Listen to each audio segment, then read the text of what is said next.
It is the morning sports desk for Thursday, July 11th. I'm CJ Baumgartner. There's Corey Tackman. MSD. Get you hooked on MSD. That's all we're trying to do. We're going after the kids too, trying to get the kids hooked. It's just an experiment to see what happens. Right. You just try a little bit of it, and then who knows? Maybe you'll want more. Yesterday's episode, Corey, yes. We had Dick Bramer on, and he was great. We talked about Joe Mauer's Hall of Fame induction ceremony that's coming up next weekend. Zeke unveiled some plans to go down and cover it as well. We talked to Bramer about his Staples days, about the current Twins team, and a couple play-by-play related things. That was really fun. Go check it out, WDenaRadio.com, Superstation K106 mobile app, or the Hubbard Radio-Wadena YouTube page, which was really cool as well. We've also got a couple reels, a couple shorts that we've done that we're slowly leaking out there, different questions, different things said in the interview throughout the week, 2 weeks, week and a half until Joe Mauer's induction ceremony. So be on the lookout for that on the Superstation K106 Facebook page and the Hubbard Radio Wadena YouTube page as well. Diving into what we want to talk about today, Corey. First off, let's start off with a couple local angles, and one of them is that a former Wadena Deer Creek pitcher has been named to the All-Star game as a member of the Fargo-Moorhead Redhawks. Yeah. Jake Dykhoff getting selected to the All-Star game in the, I'm trying to get the name of the league right, the American Association of Professional Baseball's All-Star game, which will take place July 23rd in Kansas City. Corey, what's your, I know you've called a lot of Jake's games throughout the years. What's it like to call an All-Star? Yeah, it's really cool, and over the years, I actually got to be kind of help coach Jake early on in his. I think he was maybe like a sophomore at the time. I was an All-Star as well, helping out with some like Babe Ruth and Legion things early on when I moved here, and he's just a really great kid who just loves baseball. That whole family just loves the sport. And he's worked really, really hard for a really long time to be a good baseball player. And now he's a professional baseball player, and he's making all-star games. I've said it before, and I will say it again. Jake is the best high school baseball player I've ever seen. And he just continues to grow and improve and get better and excel at every single level he's ever played at. It's really cool. It's really cool. What did Dykhoff do to get to the All-Star game? Well, he leads the Redhawks with a 1.48 earned run average and a 1.12 walks hits per innings pitched and 30 innings pitched overall in the season. The second-year pro, according to the Redhawks website, and former Minnesota Crookston Golden Eagle, has struck out 33 batters and walked 11 in 2024 as a reliever after starting all 14 appearances he made for Fargo-Moorhead in 2023. A couple other members of the Redhawks were also going to this All-Star game, but there you go. Jake Dykhoff, an All-Star, former Wadena Deer Creek Wolverine, Bluffton Brave, and again, Corey, are you taking credit for a little bit of this from the coaching side of things? Nope. No, just going right at it. Thought maybe you'd want a sliver or something. You didn't give him like one little thing. You didn't tell him to like move his pinky finger on a way he gripped the ball or anything. No, I just if there's anything that he heard from me, it was that hey man, like just believe in yourself and have a little discipline, and you're really good. You'll be just fine. There's nothing I can tell you that is not going to have to be corrected by a college coach. So I'm not going to tell you. Just believe in yourself and have a little discipline, and you're going to be just fine. Kyle Dykhoff, head coach of the Wadena Deer Creek varsity baseball team, probably heard you telling him stuff and just cornered him afterwards. Like, just don't worry about that part. Don't listen to him. I mean, I don't know if I would have. Shut up, dude. I just heard you made a fart joke on the radio in the morning. What do you don't know anything. I remember I had to, he was somewhere else. He got to a game late and just needed somebody to play catch with. I think he was at another ball game for another team and then got to whatever. Yeah. And he's like, I just need someone to play catch with and warm up with really quickly. And obviously at that point, you're like, this kid throws harder than everyone else, which you could see. But then it was weird to like play catch with him. You just feel it every time you palm a baseball. You're like, that stinks. Be a full grown adult. And this kid, he just got his driver's license and is driving to the game at the last second. And every single time the ball hits your glove, it's just like a different little snap sound, that little different pop. You're like, oh my gosh. I found myself having to like, all right, Corey, let's lock it in a little. Let's lock it in a little bit. Let's make sure you give him something, make this catch worthwhile. And then my arm hurt for 3 days after that.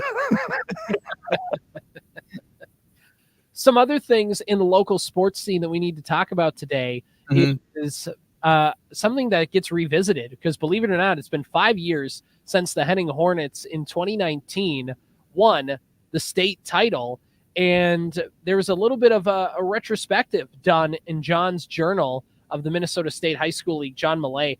And he talked with a couple, obviously he talked with Randy Misagatis, head coach of the Hornets, and a couple of those players on that team for this story. Have you had a chance to read it, Corey? I have not read the updated version, the most recent version. I, of course, read the original when it came out. I was at the state tournament covering that team and obviously following out through the entire year in section tournaments and things like that. So I remember the original article came out. There was actually a revisit during this year's state tournament that was put out that had a couple extra new quotes and things like that. I have not read all of the most recent entries into this revisit 5 years later of that Henning Hornets boys basketball team, but it's a pretty special story. Not only did John put that article together, but head coach Randy Misagatis had a really great response to it on social media also. Yeah, in fact, we have it pulled up here as one of the things on here. And if you look at what Coach Misagatis had to say on this one, he says, "The memory of 33, his family, teammates, community, and the season we had together will be my top sports story as long as I live. We learned how much we needed each other. We cried together, we fought together, and won a state championship together, all while 33 was by our side." That's what Coach Misagatis put out on Twitter yesterday in response to this article, which, of course, obviously well said by Coach Misagatis. But just looking at some of the stuff, I don't want to give away the whole article because I want you to go read it on the High School League website. But, there's just a couple things that stood out to me, just kind of talking about how it's already been 5 years. And Coach Misagatis was quoted saying, "It's crazy how you go your separate ways even in 5 years." And looking at the final quote that Coach Misagatis had, is you sit and wonder what he would have been doing at this point. He'd be 21 or 22 talking about Kwame, and he said, "What career would he have chosen?" It's kind of a real eye-opener for all of us about what's really important. It's not winning or losing, which is crazy to think, because as much as all those other kids have graduated and done their thing outside of high school, so would he have. And it's, again, just fascinating how fast time has moved.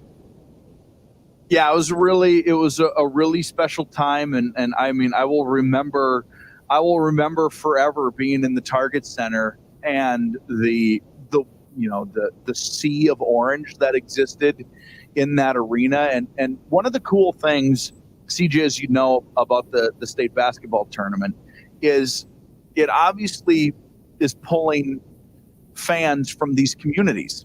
Mm-hmm. But what happens also is just straight up basketball fans attend these like crazy. And the reason they do is because, hey, there's a kid from ESCO who's really special and we want to see. Or there's this team who's scoring all these points and, they're from Russell Tyler Ruthven and we want to see what they're doing. Like, there are these little individual stories for each. Not everyone who goes to the state tournament has these stories that kind of impact the basketball community statewide. But not only was there a bunch like the entire community of Henning in orange at these games. People who are not from Henning and just basketball fans from around the state were in that arena wearing orange, or at the very least sitting on that side, and they couldn't help but root for what that team was doing. And I know he's in the quote you read from Coach Missigatis, and 5 years later, it's not about winning or losing, it's about relation, whatever. That is true, and this is not to say but they won a lot, and they were so good. And what made that team special is how they played together, what they played for, and the results that they got out of that process. It doesn't happen. It doesn't happen. And it happened for them that year. There's a saying that I think gets thrown around a lot on social media now, where everybody says this is what movies are made of. But literally, that's it. That's what movies are made of. If you went to Walt Disney Studios and you pitched them this movie, they'd be like, no, man, there's no way. Like, that's too cheesy. Like, there's no way. Somebody would have to take a step back and go, I can't see that happening. Mm-hmm. But it did. And that's crazy. And that's what's made this state tournament run so fun to look back on. And obviously for towns around here, a state championship is something that you get immortalized for. And that whole team gets immortalized. And also he has as well. And, I remember talking with Coach Missigatis, a couple of years after it happened. I was in college, and he was gracious enough to give me some time to write a story about it for a college writing class I was taking in media at the time. And, it was just really fascinating to hear him. And I talked to a couple of the players as well, and just their relationship with him, and how in the kind of just that instant reaction to what they all did. And then to see that was a year before they won the state tournament, and how it was bringing them together, and it was motivating them. And it was, it was just a really cool time. And again, it's really impacted everybody. And it's just a classic example of taking a horrible, no good, very bad situation and maximizing it to bringing everybody together and trying to learn from it and coming out on the other side better than you were. And it's, again, cheesy to talk about, but all of this stuff happened, which is crazy and really, really awesome for that town. And it's cool to get to look back on that. And the reason that I believe they wrote it is just kind of one of the number one stories of the last 5 years, or the number one story of 2019, or something like that John put out there of the Minnesota high school. Yeah, he's done like a top 5 from the last 5 years kind of recap. Just some great stuff. If you know John number one. Yeah, and if you know John Millea and what he does a really wonderful job with all of this stuff. And yeah, this Henning's story has struck a chord for all the obvious and correct reasons with a lot of people.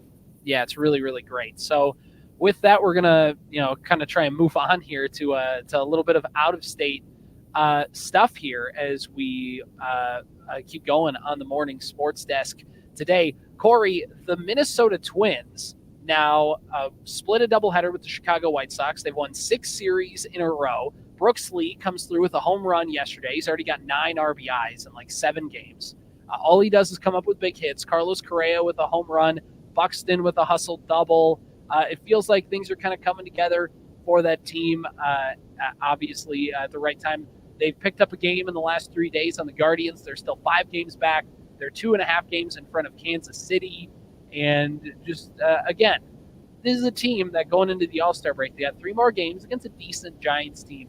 But, no matter where it is in the standings right now, if you would say, hey, 3 games before the All-Star break, the Twins are 13 games above 500, you take that 10 times out of 10. 13 games above 500. You'll take that 10 times out of 10. You'll also take 5 games back. I mean, if you can, let's say they weren't in second place in the division. Maybe the record wasn't quite as good as what it is. But at the All-Star break, they're games back. You'd be like, they're within striking distance. 5 games back with a half a year to go is within striking distance.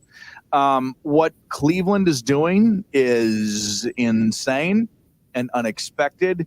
And sometimes you get the horseshoe up the rear end and everything works out in your favor. And We're not here to say that it's not going to work out for Cleveland, because it very well could. Why wouldn't it at this point? But the Twins have played pretty good baseball, 13 games over 500, 5 games back in the division. You would assume that the world cools off a little bit for Cleveland. You would assume that everybody's preseason analysis of the American League Central is going to come to some sort of fruition, and that being, this isn't a real strong division. and that might still be the case. I mean, the White Sox are in this division with 27 wins, so it's not like the path to a 57 win season so far for Cleveland has been terribly difficult. You would think that maybe they're going to come back to earth a little bit, but also they get to play the White Sox and the Tigers as much as anybody else the rest of the way. So I still consider, even 5 games back, if I were Kansas City, 7.5 games back, you have to feel like you're in the mix if you're those top 3 teams as we start preparing for the second half of the season. And isn't that where you want to be? Right. Exactly. First month, how bad that was? Ish. We're not in that spot anymore. This is a pretty good team, and they're in it. The Twins have had the best record in the American League since starting 6-13. Yep. And they've just turned things around.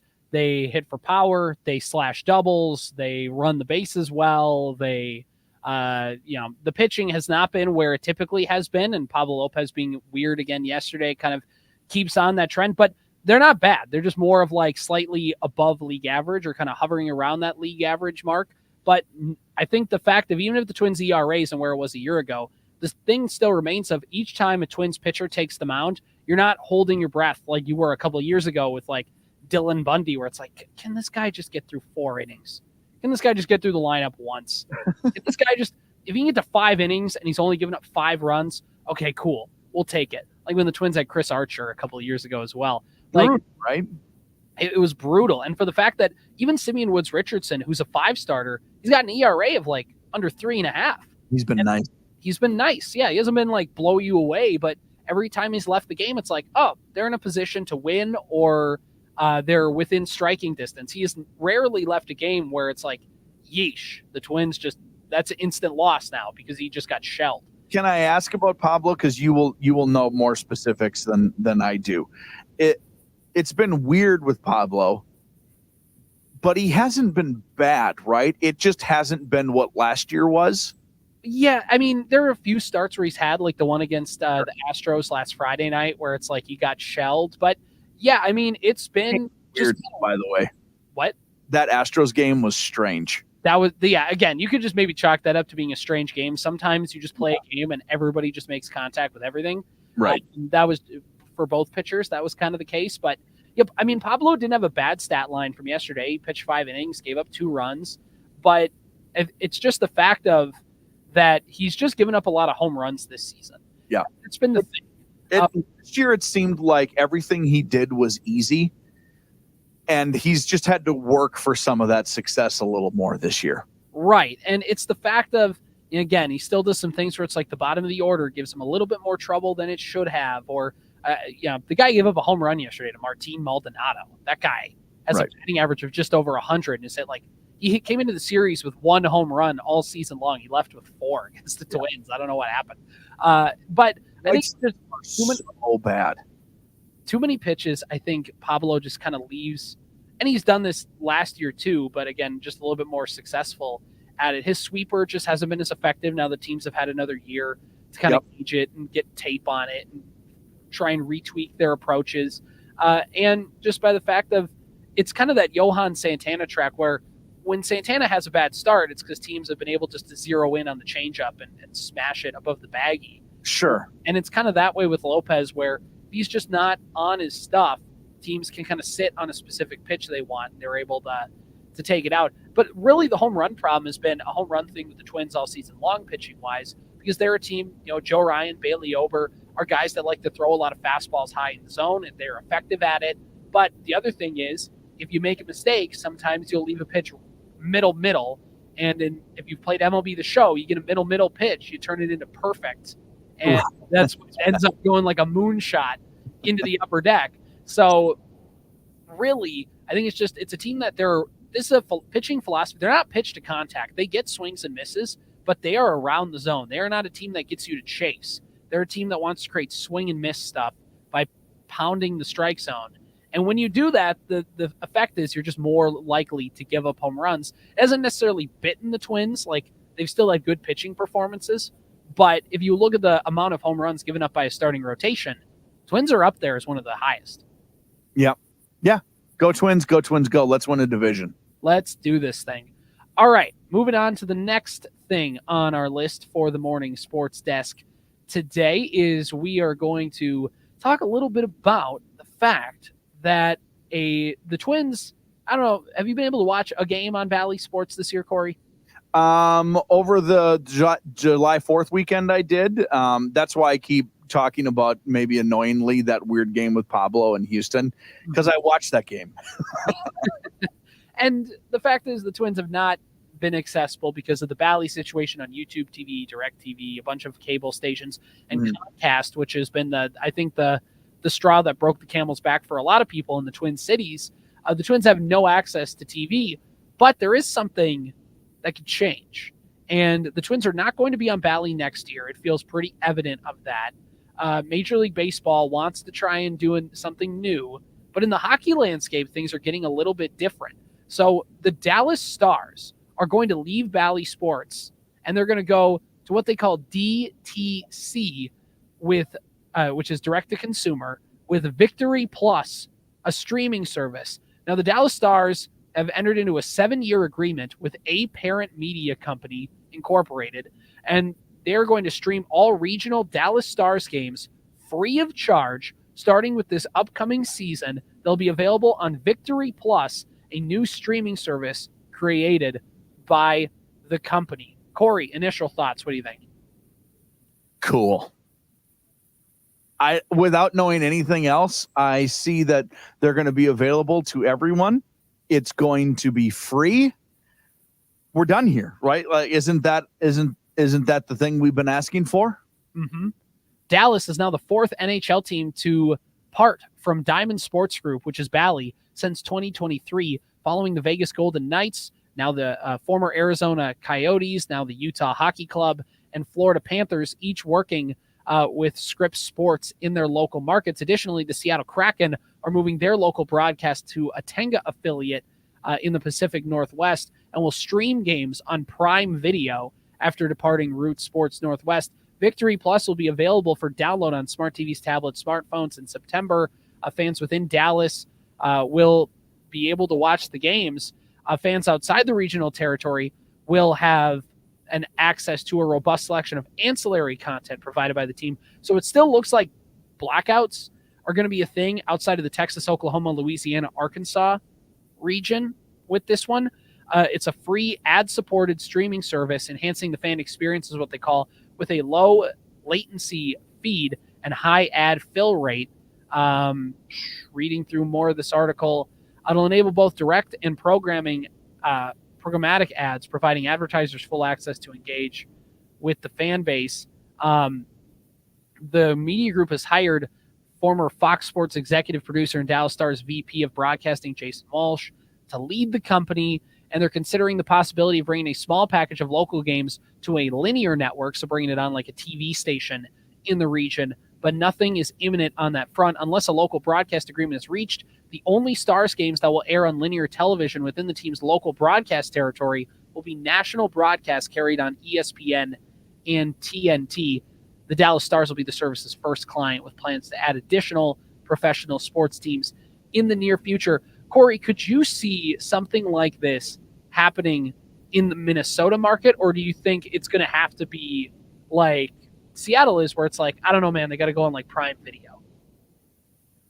Well, no, yeah, I could totally see this happening for Minnesota sports teams, for the Twins, for the Wild, for the Timberwolves, because, well, that company made it very clear that they're gonna keep trying to add. There is, as we know, a number of teams in the professional sports world who are looking for homes. It seems, I don't think it would be illogical to go out on a limb and say we could very well find out come December that, or I don't know what the Wild and Bally, what their sort of contract looks like, but yeah, come winter caravan time for the Twins, where that stuff is announced at Twins Fest, whatever.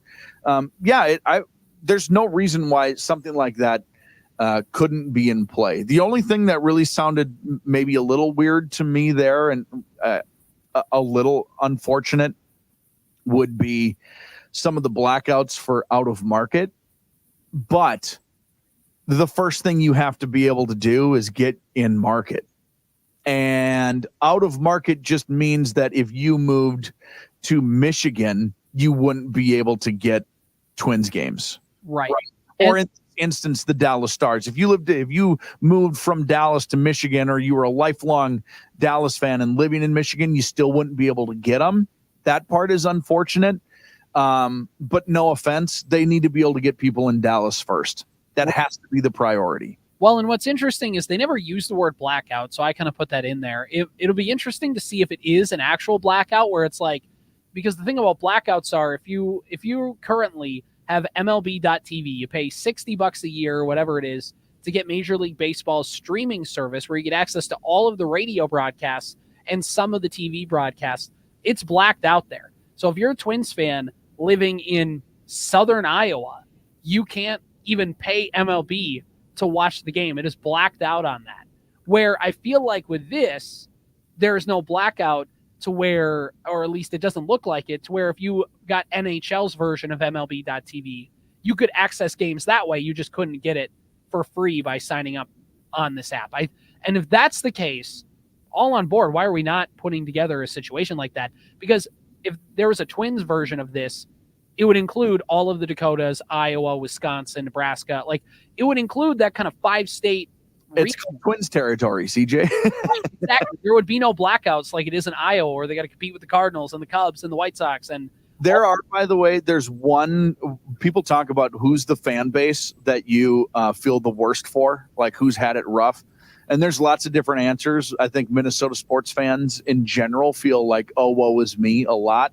But the real answer might be the group of fans I feel the worst for in all of sports are baseball fans in Iowa, because they are in purgatory. They're blacked out for Twins games. They're blacked out. There's a ton of Cubs fans. They're blacked out there. If you're in Iowa, you're not that far from St. Louis, but you're too far out of market, so you're blacked out for Cardinals games. If you love baseball in Iowa, you're not, despite being mere hours from 4 different major market teams, you can't see any of it. Right. You better love the Iowa Cubs, the AAA affiliate. You better love them, or you better love high school baseball. And you don't, because no one loves the Iowa Cubs. Nobody likes Iowa in general, but we're just going to skip past No one loves the St. Paul Saints. They might be a little different because of the core, like, independent league following that they got, but like, that's just not how it works. Right. It's just the vessel of which the minor, like, they're just the vessel. Yeah. Right. I love this streaming thing. I am all for upsetting the apple cart a little bit in this fashion. In probably 3 years, there will be things that I don't like about it, but I'm ignorant to what those potential issues might be right now. What I do know is the current situation I am experiencing is it's not suited for my fandom. So I need something that is going to be able to put the Twins, the Timberwolves, the Wild back in my house. And if this is the way to do it, I'm for it. Right. And the one big roadblock would be that, it looked like the Twins held off this year, whether because they didn't feel like they got the offers they wanted, they weren't prepared, or whether Major League Baseball kind of told them, hey, could you just wait one more year with Bally, take the money, and next year we can package you guys with a bunch of other teams. Mm-hmm. So, like Prime Video. Prime Video already carries like the Yes Network. You can watch Yankees games on Prime Video if you're in the region, I think. So it's things like that of like, Prime Video wants to buy all of these RSN kind of affiliate teams that got dropped. Yep. We can just hang on so we can package you with them and we can get more money for everybody. And they might have been holding off to do that. So that would be the one thing in the roadblock would be that. The other thing is kind of just the logistical nature of like staffing and getting it together and whatever, just because the Dallas-Fort Worth area is so huge and they're the only hockey team in Texas that they just get a big market share to where the amount of eyeballs that are going to be that the advertisers are going to have on their products during games is going to be much higher than whatever the Twins could put out. And you're right about the Prime thing. Even though I consider that to be a less than ideal opportunity, what I'm willing to accept with that is, turns out Amazon's pretty popular. Right. Almost everybody is an Amazon Prime. There's a Prime account in your life for you to be able to use. Right. And like I said, it's less than ideal because it still is going to cost you money above and beyond. But you probably have it. Someone it's going to be accessible. So I don't hate that option by any means. What I don't appreciate is the current it needs to be available for as many people as possible. And that is how you grow the sport. That is how you keep people in the sport. Because not only right now do I believe that, for teams like the Twins, are they not growing their fandom? They're actually losing they're deteriorating because of it.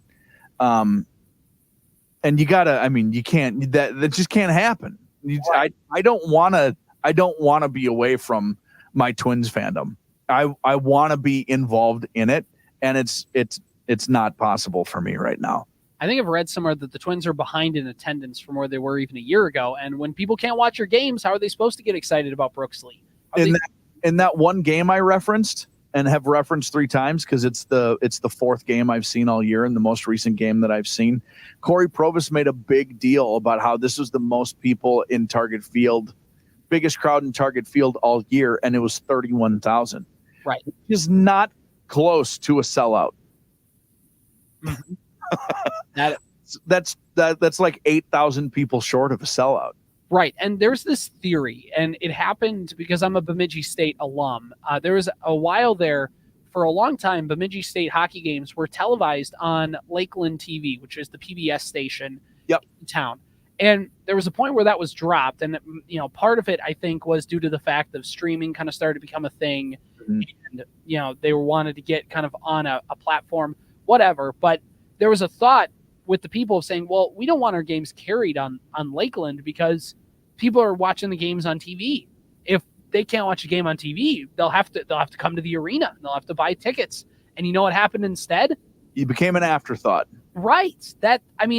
It's short-sighted to think that, well, if people aren't watching the games on TV, they'll just have to come to the ballpark. Most of your Twins fans don't live within driving distance of the cities. Like for a reasonable night. You yourself called it Twins territory. We didn't pick that name for ourselves. You picked it for us because you know who we are. Right. You nailed it, by the way. You got it exactly right. So make it available. If you have to, even from where we live, it's 2.5 hours to Target Field. It's not that far. But you know what it is? It's far enough where if it's going to potentially rain that day, you're not going to go. Right. You got to plan your whole day around it. And if you buy your tickets ahead of time, you have to make, am I going to go sit in the rain, or am I going to hope that it actually gets rained out and I will just get a rain check on these? It stinks. If you're coming from Bismarck, which is 100% in the Twins circle, mm-hmm. If you're coming from Sioux Falls, if you're coming from Mason City, if you're coming from Cook, Minnesota, you're not making regular trips probably. Right. And maybe it is like one trip a year where you just go to one game, or maybe you buy tickets for a series and you get a hotel and you stay for a couple days. But if you don't watch the team all year, you're not gonna be like, why do we need to go down? Like, they're not in your forefront. They're not in front of your mind. You're not thinking about them, and you'll just find something else to do. And it's Minnesota in the summertime. It's pretty easy to find something else to do. Mm-hmm. When you don't make yourselves readily available, yeah, it's on some local cable packages and direct TV, and some older fans can still watch it. But how are you growing your younger fans? Mm-hmm. How are you able to get them? Because how did I become a Twins fan? I watched all of the games as a kid. That's how I grew to like the team. How is it you're malpractice by the Twins? And I have to say this is the disclaimer on this. It's sacrilegious as two guys who work in radio to be like, yeah, well, what about the radio option? I totally get it. The radio option is great for some of those summer options that you talked about. You're at the lake. Obviously, you can't haul your 40-inch flat screen to the lake, but in the cabin, you got one. It'd be nice to be able to put it on. Yeah, you can turn it on in the radio in the boat or whatever. Like, radio is an awesome, awesome, awesome option. I love radio. I'm so happy I'm able to do radio and to be able to get it to people, get these games into people's homes who can't normally get it. But you'll notice I said who can't normally get it. The normal way to consume sports is via your eyeballs. Yeah.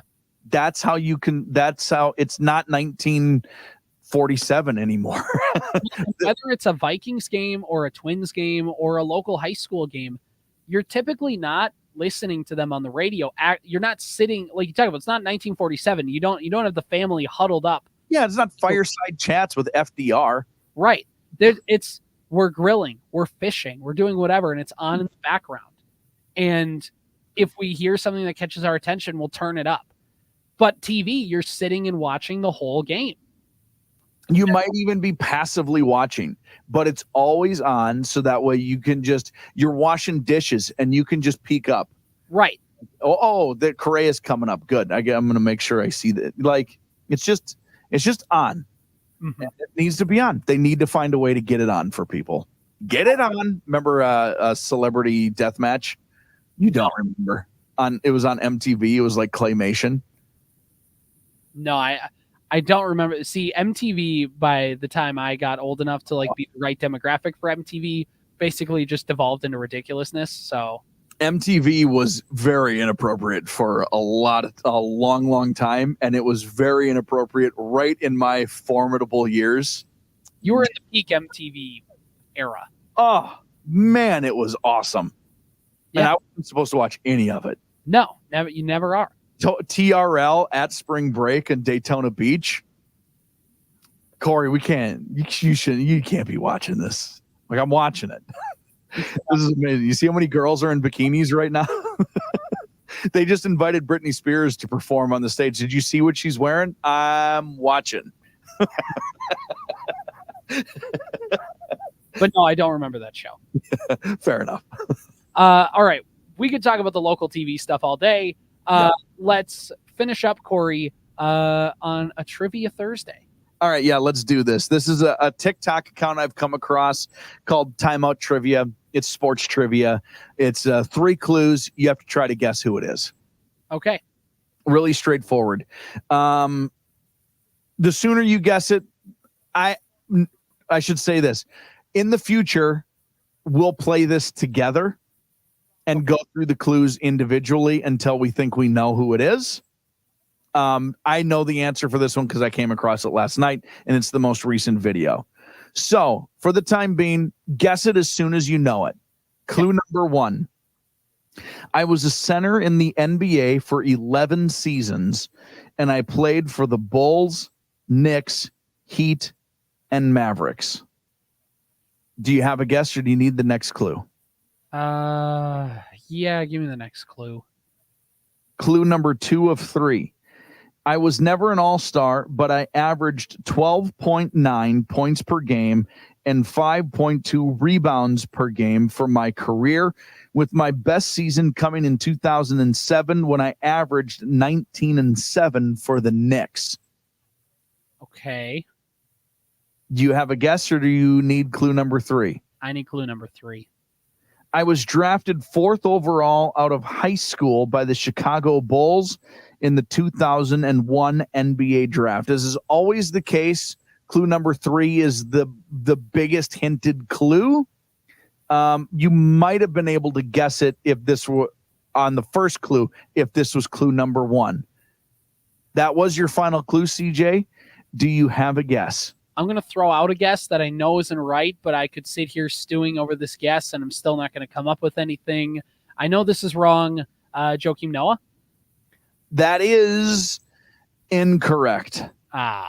The correct answer is Eddie Curry. Eddie Curry. Remember Eddie Curry? I do not. Barely, right?